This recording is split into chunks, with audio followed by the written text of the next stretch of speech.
fourth kind's biggest selling point is that it's based on a true story and uses footage from real-life alien abduction cases. Don't believe the hype. The fourth kind is so full of crap that the Alaskan press sued the studio for using Alaskan news outlets in the film's promotional campaign. Even they didn't want to be dragged into this movie's web of lies. However, the film is on point in other aspects of the alien abduction phenomenon. Let's get into what's real, what's fake, and what makes this film worth seeing or skipping. The Fourth Kind is a 2009 horror sci-fi film posing as a found footage biopic. It stars Milla Jovovich as Dr. Abbey Tyler, a therapist in Nome, Alaska treating patients with a mysteriously inflicted PTSD. The residents of Nome, Alaska are regularly being abducted by aliens.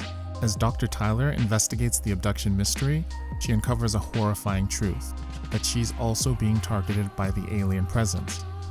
The Fourth Kind's title is based on legendary ufologist J. Allen Hynek's system for classifying UFO sightings. Close encounters of the first kind means visually sighting a UFO. Close encounters of the second kind describe UFO events that create physical effects, like radio interference or scorch marks from landings.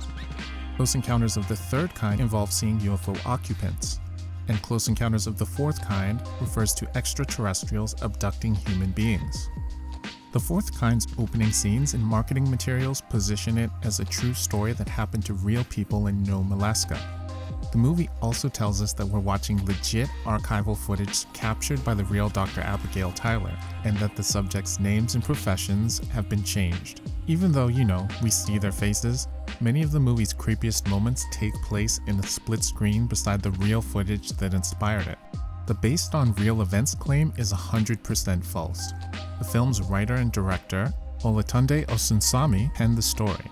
He borrows bits and pieces of reported abduction cases from all over the country to create a story that's true in spirit but literally false. There is no Dr. Abigail Tyler, and these events did not take place in Nome, Alaska in October 2000.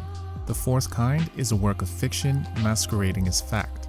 The choice to frame The Fourth Kind as based on a true story adds immediate shock value, but ultimately hurts the movie. Here's what makes or breaks the film. The Fourth Kind is a terrifying horror movie if you believe what you're watching is legit. It works just like the Blair Witch Project and Paranormal Activity. It's just lo-fi and gritty enough to pass for real life. The film doesn't pack much punch once you realize you're watching actors ham it up in a low-budget horror flick. Documentaries and found footage films operate by a different set of rules than most narrative films. They get away with showing us less because they're on some level grounded in reality. It makes sense that we wouldn't see any alien invaders or close-ups of UFOs because those visuals don't exist in real life. But it's possible that somebody with a video camera caught a glimpse of a craft buzzing over some out-of-the-way town. The Fourth Kind mostly teases out its sci-fi elements, so when UFOs and aliens do show up, the screen goes fuzzy and you can't make out what's happening. What we mostly get is terrified abductees reliving their abductions, punctuated by alien voices speaking over staticky tape recordings. This works on paper. After all, the scariest horror movies freak us out by withholding the scary thing we're afraid to see. The monster we imagine is always far scarier than the creature that finally appears on screen. The Fourth Kind withholds its alien presence to let viewers' minds run wild. And in theory, that's a great thing.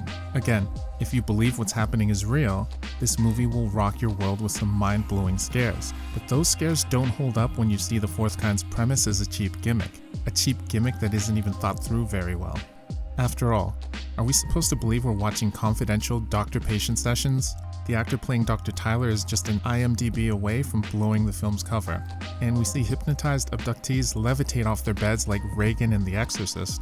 You've really got to suspend your disbelief to buy into what this movie is selling. The Fourth Kind relies on cheap thrills instead of putting in the work to make this a solid horror movie that stands on its own merit. It doubles down on shock value at the expense of developing a solid all-around story. It falls short in crucial areas, lacking strong characters to empathize with, engaging dialogue, and believable emotional stakes. A creepy gimmick is fun, but it can't do all the heavy lifting. Great movies wow us with compelling story, memorable characters, and stylish set pieces. Take away the "this really happened" gimmick, and The Fourth Kind has no way to get its hooks in you. Its biggest set piece, a giant flying saucer flying into the frame, is nothing but a giant letdown. We're not witnessing some groundbreaking footage. The penny-pinching producers are depriving you of a costly visual effect. What's most disappointing about the movie is that the director clearly did his homework before going into production.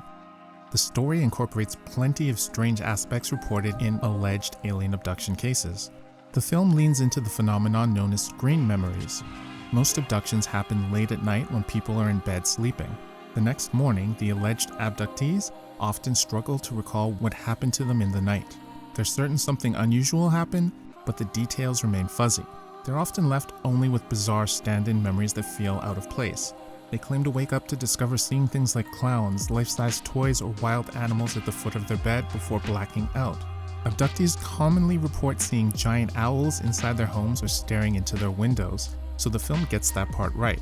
It's as though the human mind is censoring an image that's too disturbing to process. If you want to go down this rabbit hole, check out Mike Cleland's book, The Messengers: Owls, Synchronicity, and the UFO Abductee. Cleland thoroughly explores aspects of the mystery that The Fourth Kind only skims over. And for all the Ancient Aliens fans out there, The Fourth Kind shows a connection between alien visitation and ancient human civilizations.